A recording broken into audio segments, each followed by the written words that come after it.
வீடியோலேயே ஃபோட்டோ எடுத்துரு. அப்புறம் இங்கே வந்துட்டு ஜிபிஎஸ்ல வெளியே இங்கே வந்துட்டு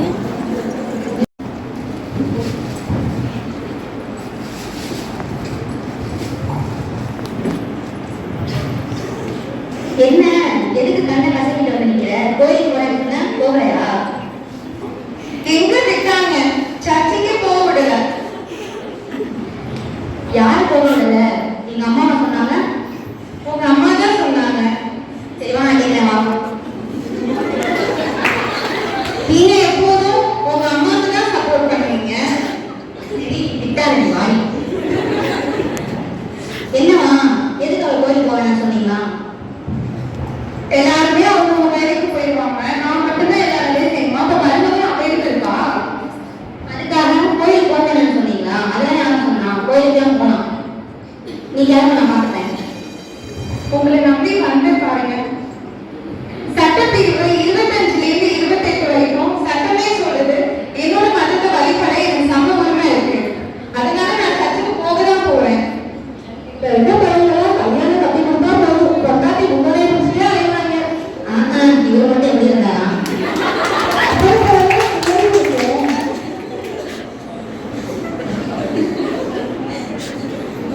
காட்சி 2.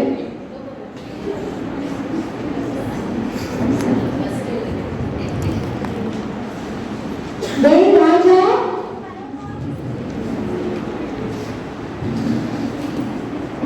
டேய் ராஜா வா. சொல்லுமா? நீயோட உன் பொண்டாட்டிக்கு மாசமாயி 5 மாசம் முடிஞ்சிருச்சு.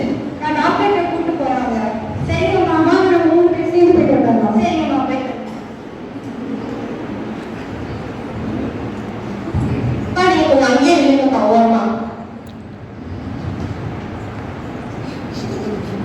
நர்சம்மா நர்சம்மா நில்லுங்க. டாக்டர் இருக்காரா?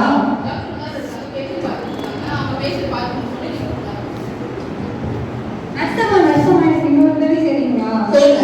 என் மருமக மாசமாயி 5 மாசம் ஆச்சு. சரி, அதுக்கு ஆனா பொண்ணான்னு நான் தெரிஞ்சுக்கணும். இன்னும் எந்த கருத்தமா இருக்கீங்க? ஆனா பொண்ணான்னு சொல்லிட்டு இருக்கீங்க. போக போய் வேலையை பாருங்க. நான் காசு வேணா தரமா? அப்படி ரொம்ப காசுக்காக தானே பேசுறேன். நான் காசு வேணா தரேன், கொஞ்சம் பார்த்து சொல்லுங்க. இங்க பாருங்க, ப்ரொவிஷன் ஆஃப் செக்ஸ் செலக்ஷன் ஆக்ட்னு ஒரு ஆக்ட் இருக்கு. அந்த ஆக்ட் படி வயிற்றுக்குள்ள இருக்கும் போதே குழந்தை ஆண் குழந்தையா பெண் குழந்தையான்னு பார்க்க கூடாது. அப்படி சப்போஸ் பார்த்தோம்னா அந்த டாக்டருக்கு 4 இயர்ஸ்ல இருந்து 10,000 ஃபைன் வரைக்கும் கிடைக்கும். அதையும் மீறி அந்த ஹாஸ்பிட்டல் பண்ணுதுன்னா அந்த ஹாஸ்பிட்டலுக்கு லைசன்ஸை கேன்சல் பண்ணிடுவாங்க. இதெல்லாம் மீறி நீங்க பண்ண சொல்றீங்களா? போதும் உங்க வேலையை பார்த்து. நாட்டு நடக்காதே நான் கேட்டேன். போமா, நான் பார்த்துக்கிறேன். காட்சி 3.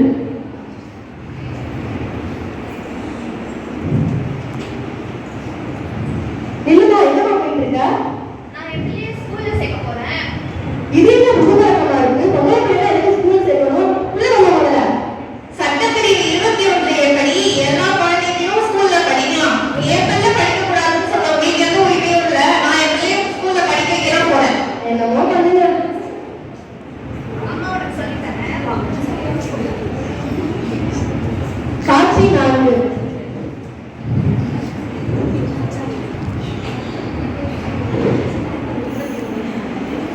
டேய் கோமதி, உன் பையன் என்னடி பண்ணிட்டு இருக்கான்? அப்பா அவரை கூப்பிடு, மணி ஆயிடுச்சு. நான் பார்க்கறேன் அவனை.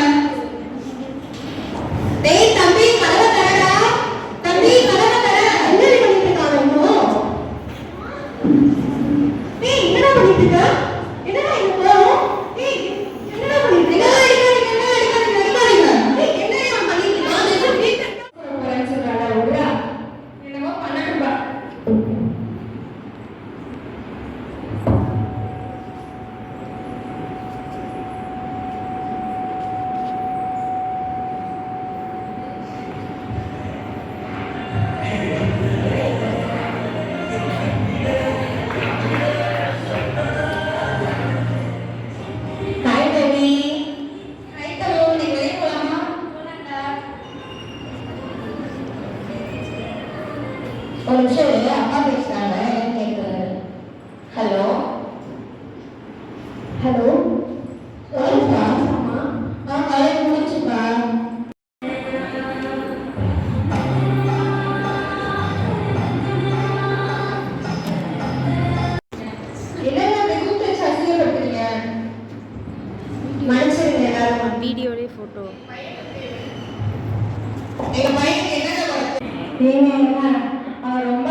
ஹலோ ஹலோ, உன்னை வந்து வீட்டுக்கு வர சொல்லியிருக்காங்க அப்பா. என்னது? ஆமாம் அப்பா, பேசிக்கலாம். சரி, ஓகே.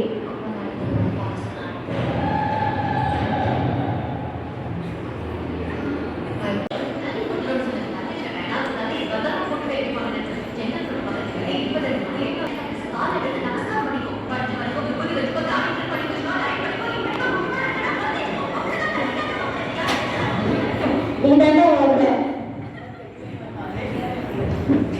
சரி, ஓகே.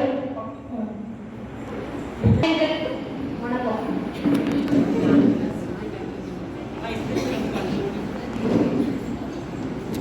பிரியா சொன்னா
வாங்க, என்னாச்சு?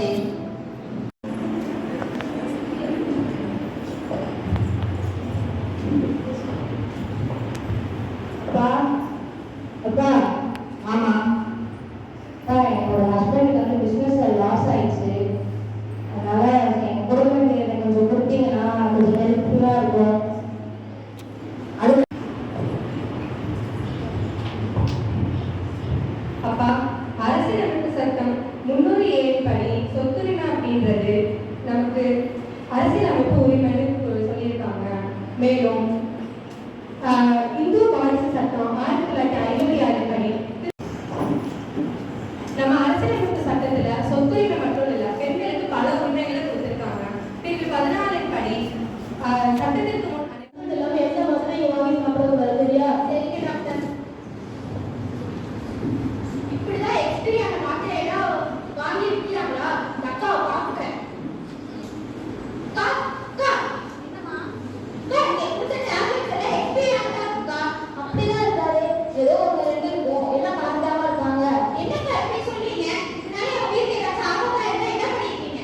போமா, நீங்க காலையிலேயே வந்து வியாபாரத்துக்கு கொடுத்துட்டு என்ன இப்படி பேசுறீங்க? கன்சியூமர் கோர்ட்ல கேஸ் போடுறோம்க்கா. நீ என்ன பண்ணிக்கமா? போமா, இடத்த கழிக்கணும். ஃபர்ஸ்ட் வியாபாரத்துக்கு கொடுத்துட்டு நாளைக்கு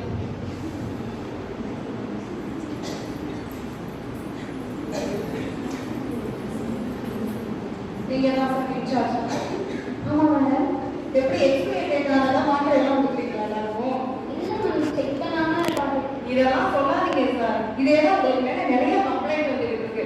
ஒரு நோய் வந்திருக்கு அப்படின்னு மாத்திரை வாங்கினா நீங்க மாத்திரை போடுறது இன்னும் நோய் அதிகமாகுது. இப்படிதான் மாத்திரையெல்லாம் விற்கிறீங்களா நீங்க? இப்படிதான் சொல்றீங்க சார். உங்களுக்கு ஏதாவது கேட்டோம்னா லஞ்சம் கொடுக்குறீங்க. நான் இந்த மாதிரி லஞ்சம் வாங்க அதிகாரியா இருக்கேன் சார். நீங்க வந்து அரசு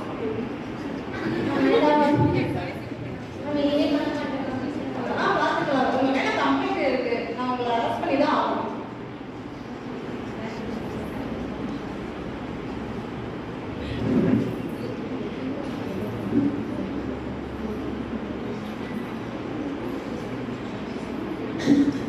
குற்றப்படங்கள் ஆதரப்பட்டதப்பா. நீதானா? ஏப்பா, மக்கள் உயிரின உங்களுக்கு அவ்வளவு அலட்சியமா போயிடுச்சாப்பா? அதெல்லாம் எவ்வளவு இதாக வேண்டியது. நீங்க இந்த மாதிரி காலாவதியான மருந்தை கொடுத்ததுக்காக உங்களுக்கு 12,000 ரூபாய் வந்து அபராதம் விதிக்கிறேன். 5 மாதம் சிறை தண்டனை விதிக்கிறேன். கூட்டிட்டு போங்க பாருங்கள. அடுத்த கேஸ் என்னப்பா? ஐயா, சூப்பர் மார்க்கெட்ல இந்த மக்கள் எல்லாம் போயிட்டு அப்பப்ப ஆஃபர் போறாங்க, பணம் வாங்கிட்டு வராங்க அந்த பொருள். அது மாதிரி ஒரு தள்ளாளிக்க செல்ஃப்ல இருக்காங்க, அதை பாருங்க.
என்று முடிவெடுக்கின்றார் குழந்தை திருமணத்தை.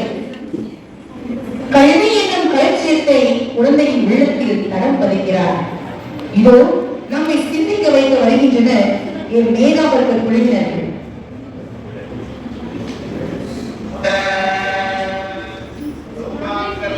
Ganda,